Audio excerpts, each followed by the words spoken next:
E a panela do Tite tá esquentando e vai esquentar, porque é o seguinte... Eu vou passar pano aqui pra diretoria do Flamengo. Ah, não é possível. Eu vou passar não é pano. Possível. Porque é o seguinte, vamos voltar um ano no tempo? Não é possível. Flamengo vai lá e ganha Libertadores e Copa do Brasil com o Dorival. Aí a diretoria soberba vai lá, não está satisfeita e demite o Dorival e contrata o técnico que tinha saído do Corinthians com fama de mentiroso, né? E tinha perdido a final para justamente foi o Flamengo, um erro. a Copa do Brasil. Muito do fracasso do Flamengo no ano passado, 2023, começou com um erro da diretoria. Crasso da diretoria do Flamengo. Então, e aí você vai passar pano. Opções erradas, aí teve troca, não deu certo, aí um monte de competição, planejamento errado. Então a diretoria do Flamengo teve um 2023 muito ruim, que começou já no final de 2022 com uma decisão equivocada. E tá batendo pra depois Agora, qual foi o erro da diretoria do Flamengo para 2024? Primeiro, se o Tite é mesmo esse semideus, como alguns pintam, que é o grande treinador do futebol brasileiro dos últimos tempos, eles foram lá e contrataram o Tite. O Corinthians, que é o time querido do Tite, fez 3, 4 propostas para ele, ele disse não. A diretoria do Flamengo conseguiu convencer o Tite, que tinha jurado, prometido, que não ia treinar nenhum time brasileiro. Disso, não, jamais vou esquecer. Eu vou morrer falando isso aí. Então é o seguinte, o Tite tinha jurado, não, pode escrever aí, me chame de mentiroso se eu assumir um time em 2023 aqui no Brasil. Não deu outra. Ele foi lá e assumiu. Então a diretoria conseguiu comover o Tite. Sim, então, assim, pegou tal. Aí todo mundo, caramba, que jogada de mestre da diretoria do Flamengo. Contratou o Tite, um super técnico, super treinador, né? E já antecipou ainda processos, né? Porque com o Tite tudo são processos, né? E aí, faz pré-temporada nos Estados Unidos. Parece time europeu. A diretoria conseguiu pré-temporada. Aí o Tite pede reforços. Eu quero o De La Cruz, tá aqui. Toma, De La Cruz. À vista. Vinha. Ó, o Vinha é legal, muito bom ali, lateral, compõe, não sei o quê. Toma, tá aqui. Léo Ortiz, eu quero. Eu convocava pra seleção, adoro. Tá aqui o Léo Ortiz, tá aqui. A diretoria contratou jogador. O que o Tite pediu e quis, a diretoria falou, deu pra ele. Aí começa o Campeonato Carioca, pode poupar, pode botar a garotada sem problema aí e tal. Vai lá, só toma um gol do Nova Iguaçu com o time reserva, né, e tal. Então, assim... A diretoria deu todas as condições. Até onde eu sei, o Flamengo, que tem um faturamento de mais de 1 bilhão, paga em dia, então não tem problema, não tem jogador lá com salário atrasado, com mimimi porque não recebe, não sei o quê. As melhores condições possíveis para a comissão técnica, para o jogador. Então, para 2024, eu não vou culpar a diretoria do Flamengo. Se ela errou redondamente, estupidamente para a temporada passada... Para essa aqui, ela contratou um técnico que muita gente imaginava, e vocês da imprensa imaginavam que é um Midas, que o que ele toca vira ouro. Mas eu também acho. Eu continuo acreditando no trabalho. Então, por isso que a torcida do Flamengo, a nação, mira especialmente o Tite. Eu tenho que fazer uma pergunta. Mas, Bruno, é só uma coisa. Enquanto vocês estão debatendo... A era Tite no Flamengo acabou? Isso, você já quer acabar? Ainda não acabou, ele não foi demitido, mas se ele perde pro Corinthians, pra você ver, acabou. Não ganha do Bolívar na Libertadores e se complica. Aí o Bueno já era. Porque você faz essas coisas quando um técnico está condenado, você fala, o Carpini foi demitido do jogo contra o Novo Horizontino. O Atlético, o Filipão, quando a menina... Como é que é? A menina, a Laurinha, né? Foi lá e fez o protesto. Laurinha. O Tite está nessa situação? A filha da Mari Spinelli. Ou o Tite ainda pode se recuperar? O Tite pode se recuperar, mas então, ele está fazendo esse discurso todo? Porque é a minha característica, é minha... mas você tá contra, cara. Deixa o rapaz trabalhar. Você não pode querer tirar a Você não vai fazer faixa contra ele. Mas você tem vai fazer faixa contra ele. Se o Flamengo não é perder... Mas você entendeu meu raciocínio? Se não for bom contra o Corinthians... Volta o William. Então, assim, amanhã, você imagina, Maracanã, nação lá em peso. Sim. Já vai ter protesto, desconfiança, vaia, talvez antes.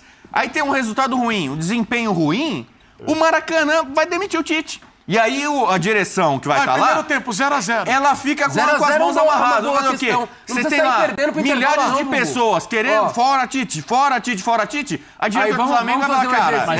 Mas você viu ali que no processo... O processo não, né? No protesto... É isso que eu ia falar. Põe a imagem da faixa. A faixa contra o Marcos Braz. Você está passando pano para a diretoria do Flamengo. Estou passando pano para a diretoria do Flamengo. Mas a nação que o senhor tanto diz representar, abraçar... Mas assim, é que o Marcos Braz é uma figura que já... Olha lá. O Marcos Braz... Morde virilha. Morde virilha. Então, que o Marcos Braz cometeu alguns erros lá no passado, né? Mordeu virilha. Essa não é uma questão, né? Mas tudo bem. Então, ele mordeu virilha. Esse de virilha é tipo um Mas, diretoria por Jim exemplo, Carrey. eu né? falei acho dos que erros entra da na temporada mesma pegada. passada, o Braz foi o cara que demitiu Mas eu o tô Dorival. com- Então mas ele eu já tô- tem um... Mas você concorda com ele, Zé? Mas eu tô com o Bubu, né? Sério? Eu tô com o Bubu. Aí, né? ó. A culpa não é da diretoria. Eu concordo também. Mas culpa eu é acho do que faz, treinador. eu acho que faz Eu parte. quero falar Não, sobre isso. A culpa é do Também, cara, treinador. uma espiral, né? A culpa é treinador e jogadores. Sim. A culpa são dessas duas. todo desses mundo tá dois, na parcela. desses dois grupos dessa vez. Porque assim, concordo. o que o Bubu tá falando é verdade. O Flamengo jogou os primeiros jogos do Campeonato Carioca com time reserva. O Flamengo foi para os Estados Unidos fazer pré-temporada, escolher os times, Fato. né, fez as coisas como tinha que ser feito, Fatos. voltou para Trabalho com fatos. voltou para jogar o Campeonato Carioca. Ele fez vários rodízios para procurar o equilíbrio. Lembra, Brino, que nós até senhor. conversamos aqui e tal. Encontrou o equilíbrio, encontrou o time voou. Quando perde um jogador, ele perdeu totalmente o rumo, entendeu? Ele perdeu esse equilíbrio que ele tanto buscava. Assim, eu acho que o Flamengo tem condições de voltar a jogar o que pode jogar. Desde que o Tite encontre plano B, plano C. Nós falamos aqui, não sei se o Bini estava no começo do ano, porque são muitos programas todo dia, então a gente não sabe, às vezes tem as variações de informações aqui com a gente. Acho que o Bubu lembra que nós falamos disso. Eu falei, acho que o Pedro, nós falamos, o Bubu também falou, que o Tite, com esses jogadores, ele teria condições de entrar em cada partida, em cada jogo, com um sistema de jogo diferente. Sim. Assim. Pela variação, pela forma, pela versatilidade dos jogadores. E ele, em momento algum, quando ele encontra o Fábio time... Santos falou aqui que ele é Sim, conservador. quando ele encontra o time, ele permanece com aquele time. E aí você sabe exatamente o que vai ser feito com o Luiz Araújo, você sabe exatamente os movimentos que vão fazer Cebolinha. Mas agora... Não, então troca. É aquela coisa que ele faz no banco, que é troca. Aí o Cebolinha vai pro lado direito, o Luiz Araújo vem pro lado esquerdo, e aí troca para mudar. Você muda o posicionamento e muda a característica, né? Porque o Cebolinha, ao invés de ir por dentro, vai por fora. Isso. Então Luiz lateral Araújo que vai o pra lateral fora. que está Pra fora. acostumado com o Luiz Araújo que vem por dentro vai para fora. Então assim, Exato. essas coisas, o Tite só faz isso. Se você analisar as substituições, elas são as mesmas sempre, né? Então isso que é o que acho que está a gente tem que se nós não, né? Mas os torcedores temos que apontar, né? Temos que apontar, é que nós estamos apontando. O que a diretoria fez esse ano? Deu todas as condições para o Tite fazer os com É o trabalhos. reforços. Ortiz de la Cruz, bem lembrado Todos, pelo todas. Muito Então obrigado agora, pelo elogio, agora realmente, de fato, nós sabemos que o futebol brasileiro é dessa forma. Se você não tem bons resultados, a torcida vai cobrar, a torcida vai exigir. E quando você dá todo esse material humano pro Flamengo, a torcida do Flamengo naturalmente já tem uma empolgação por achar, né, que o time é o melhor e tal. E cada um torce da maneira que tem que achar e que gostar.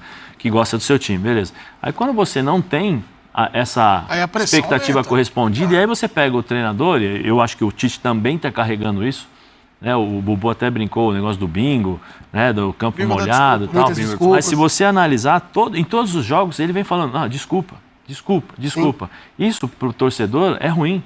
Então ele assume que está errando. E o torcedor flamenguista, e aí é paixão, não é só o flamenguista, mas são todos os torcedores, ele não vai admitir que o Tite, não que ele não vai admitir, não é isso, para ele é difícil de entender que o Tite, o consagrado, e eu acho que um bom treinador, um dos melhores, se não o melhor do treinador de futebol brasileiro nos últimos anos, tal, chega na coletiva e fala assim, olha minha gente, sabe, eu ganhei o Campeonato Carioca e a prioridade era colocar o Campeonato Carioca para ser, né, pra gente sair na foto.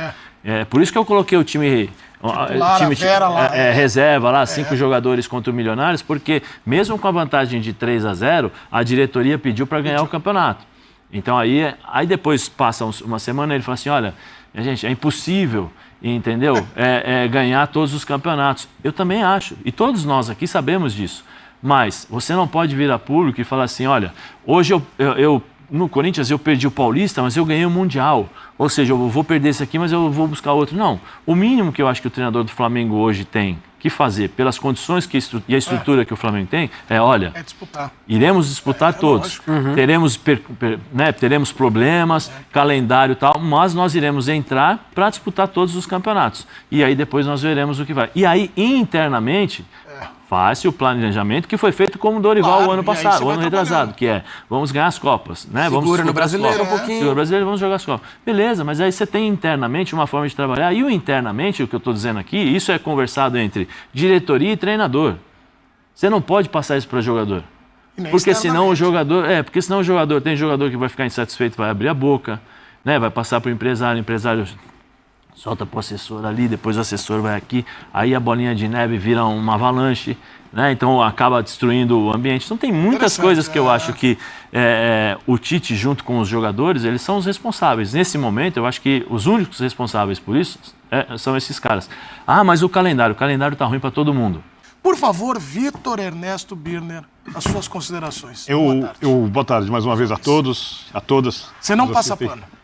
Não, porque eu acho que um dos grandes desafios do Tite, e nisso ele ainda não conseguiu ter sucesso, é reprogramar o ambiente do dia a dia do Flamengo. Peraí. O quê? Como é que é? Vai lá. O ambiente. A criatividade na reprogramação... Não esquece o jogo. Não, isso não. Esquece o jogo. Pensei que era essa a dificuldade. Quem olha o time do Flamengo, você vê os jogadores correm, os jogadores se esforçam, mas às vezes parece que incomoda mais o que eles sabem que vão vir fora do campo do que propriamente a derrota em si. Uma grande característica dos jogadores vencedores, dos grandes campeões, é que eles detestam perder. E às vezes alguns jogadores que foram vencedores, chega um momento da carreira que não se incomodam mais tanto, outros continuam se incomodando. Uns perdem a chama, outros mantêm, aumenta, cada ser humano de um jeito. E eu olho esse time do Flamengo, ele é um time carregado, tenso, que corre, mas é um time infeliz. É muito claro. Você vê alguns jogadores... Olha o Gerson em campo. Sério, eu tô falando que eu lembro do Gerson, versão Jorge Jesus, o Gerson começo de Sampaoli, e o Gerson agora parece que está carregando o mundo nas costas, né? Você olha o Pedro, que é uma campanha uma temporada até que razoável, o Pedro, né? Tem um lance ali. Parece que tá no mundo dele, né? Parece que tá no mundo dele. Tem um lance, por exemplo, no começo do último jogo, que o Palestina, ele dribla lá, passa o Everton pelo lado, ele puxa pra dentro fazer o gol, porque os jogadores não estão gostando dali. Isso aconteceu com diversos outros técnicos antes do Tite. Para mim, a questão de gestão de ambiente tem muito do técnico, vi de Palmeiras, mas o Abel consegue gerenciar daquele jeito porque a diretoria ajudou. Às vezes interferindo, às vezes sem interferir. Mas onde interferiu? Oi? Onde a diretoria interferiu para que a gente possa entender, Bruno? Então, alguma coisa acontece lá, Zé. Não é possível que um time desse nível... Os jogadores, na última partida, cada um na sua função. Sim, mas aí eu Todos conheciam as funções que tinham que fazer. Mas aí não é diretoria. Com todo respeito, não é diretoria. Dia a dia? Não, aí é diretoria. Interfere como? Interfere. Quem interfere aí é o treinador. O treinador que cobra, é o treinador que faz, o treinador que acerta, Perfeito. o treinador que conhece os seus jogadores. Perfeito. O Abel revezou o Campeonato Paulista. Se você pegar aí o Campeonato Paulista inteiro, quase que inteiro, ele trocou o time todos os jogos. Só que o time do Palmeiras jogava sempre da mesma forma. Aí não é diretoria. Porque a diretoria, na hora do jogo, Birner, não entra em campo. E o Abel já teve coletivas em que ele meio que atacou a diretoria. Criticou, falta de reforma. Nós estamos passando por alguns, eu não digo problema, não é isso, mas são características de épocas de trabalho, por favor. Não me levem a mal, não falem, você está voltando ao passado, não é isso. É porque nós tínhamos uma autonomia, os jogadores de futebol antigamente, para tomar as decisões, assumir responsabilidade dentro de campo, bater no peito e chamar a responsabilidade, brigar, sair na porrada, dá bola para mim que eu resolvo, tal. O que o Endrick fez contra o Botafogo ano passado, debaixo do braço aqui, era uma coisa normal, você sabe disso. Era uma coisa normal que se fazia ano passado. Normal, porque você tinha a necessidade de, vamos lá, você tinha uma afirmação melhor, você tinha uma formação de uma maior dificuldade, então você forjava um caráter diferente do que se forja hoje, né, do que se monta hoje. E aí não é, eu estou falando que são constatações. Né? Hoje você dá prioridade a determinadas situações e você não forma o homem, o ser humano. Porque nesses momentos de dificuldade, o homem vem à tona. O cara que lá nas categorias de base foi preparado, olha, você vai sentir pressão, isso e aquilo, o cara veio à tona. Sabe que vou falar uma coisa muito sincera, eu te conheço há um bom tempo, desde a primeira vez que você foi comentar futebol na rádio, eu acho que eu estava no dia que você fez. 2009. Tela dividida, e conhecia você vendo como jogador antes. Você tem uma coisa muito otimista que eu admiro, mas não funciona assim na prática. Não, então, mas eu vou chegar lá. Você acha que todo jogador se comportar, pode se comportar como você se comportava? Não, Birner. E não é assim. Não. Não é assim. Não, eu vou chegar lá para fazer Você não reage assim. Não, mas eu vou fazer a comparação. Só uma coisa, quanto tempo você demorou para falar alemão? 6 meses. Quantos jogadores você acha que vão para a Alemanha hoje e vão conseguir falar alemão em 6 meses? Eu não tô falando do jeito elogioso. Não, eu sei. Que você tem uma visão muito otimista de um grupo de jogadores onde as pessoas são diferentes. Elas não vão ser como você é. Não, eu sei, mas eu vou chegar lá. A minha intenção é justamente fazer essa comparação, né? Porque essa independência que nós tínhamos no futebol no passado, ela não existe hoje. Mas no passado tinha o Marcelinho que reclamou da comida da Espanha, o Viola que reclamou da comida da Espanha. Mas ali é cláusula contratual. Ninguém sabia, mas é cláusula contratual. Os caras são mais responsáveis em algumas coisas. Não, eu entendo o que você está dizendo. Mas eu estou dizendo, dentro de campo hoje, o jogador é muito mais dependente dos treinadores do que antigamente. Hoje o cara, para sair de cima da linha, ele olha para o treinador. Então, assim, ele precisa entender o jogo. Beleza, a bola está lá do outro lado. Aí tem aquela coisa da amplitude, né? Vamos abrir o campo. Beleza, a bola está no bubu lá do lado esquerdo, eu estou lá aberto em cima da linha do lado direito. Ou seja, eu não vou pegar a bola. Se eu ficar ali em cima da linha, eu não vou pegar a bola. Então o que eu faço? Eu fecho um pouquinho por dentro, porque se tiver uma diagonal, eu posso entrar, eu estou muito mais próximo do gol, para fazer o gol. Entendeu? Mas eu tenho que seguir o que o treinador falou. Vamos fazer amplitude. Eu ficar lá aberto, beleza. Só que até essa bola chegar até lá, porque no futebol brasileiro não tem inversão de jogo. Você não tem jogador, são raros os casos que você tem um jogador que faz inversão de jogo e aí dá a possibilidade do cara que está lá na amplitude pegar a bola no 1 contra 1 e ir para dentro do cara. Então até a bola chegar lá é difícil. Então o time que está marcando, que posiciona todos os jogadores aqui e deixa do outro lado oposto, né, livre, o cara vai fechando, fechou. Quando a bola chegou, aí você é obrigado a trocar. Por isso que a gente toca muito de lado. Né? Então, mas por quê? Porque você não tem uma independência. Por que o Hendrick chama a atenção? O Estevão agora também, a mesma coisa. Por que o Estevão? Por que o Júnior Santos no Botafogo tá deitando e rolando? Por quê? Porque tá todo mundo acostumado com o jogador que pega a bola e toca. O cara que pega na bola e corta, ele se sobressai. O que aconteceu quando o Lucas chegou no Brasil? Lucas Moura. Você lembra do gol que ele fez contra o Flamengo no Maracanã? Sim. Tinha a defesa montada, 3 jogadores na frente dele. Ele pegou a bola, deu uma rabiscada simples e gol, nas entrelinhas. Ninguém conseguia pegar. O Lucas, quando voltou ao futebol brasileiro, ele trouxe algo que não existia. E hoje, talvez, no Flamengo, o único que faça isso é o De La Cruz. Por isso que é o mais poupado do Corinthians. E hoje, por isso que eu tô querendo fazer essa comparação. Hoje, os jogadores são muito mais dependentes do treinador. Por isso que, por exemplo, quando você fala sobre a diretoria do Palmeiras e a diretoria do Flamengo, eu acho que, por exemplo, nesse caso, é o treinador. Mas é uma pergunta. Não, eu acho que é o treinador também, mas não dá para tirar a diretoria. A diretoria, sabe a diretoria aonde atua? A diretoria atua em falar pro menino, falar assim, ó, subiu aqui, pezinho no chão. Porque se você tiver os pezinhos lá nas nuvens, você tá fora. Esse é o trabalho da diretoria, junto com o Abel, junto com as categorias de base, ali, para você preparar os jogadores. Uma discussão de... Então hoje a gente tem nível. E nós tivemos uma troca de argumentos em alto nível, muito legal, mas eu concordo um pouco com o Birner e eu acho que o Zé pontou bem. Só queria dizer que foi uma discussão tão soft, clean. Ela foi diferente daquelas de Pedro Ivo e Rodrigo Bueno. Eu senti o Birner nesse programa. Assim como eu assumi que eu passei pano pra diretoria, eu senti que o Birner tá passando pano pro Tite. Vou mais além, Bubu. Bubu. Se o Tite não funcionar no Flamengo, mesmo colocando jogadores nas suas posições, esse tipo de coisa, eu tenho que olhar também pra diretoria. Eu vou dizer que eu errei ao achar, se não funcionar, se ele tiver o tempo, etc, tudo necessário, mas se ele sair sem funcionar, a diretoria errou. Porque eu vou chegar à conclusão que o Flamengo precisa de um técnico que nem um padrão Milito. Que é ofensivo, frenético, bom jeito de jogar, esse tipo de coisa. Pensado É isso, exatamente isso.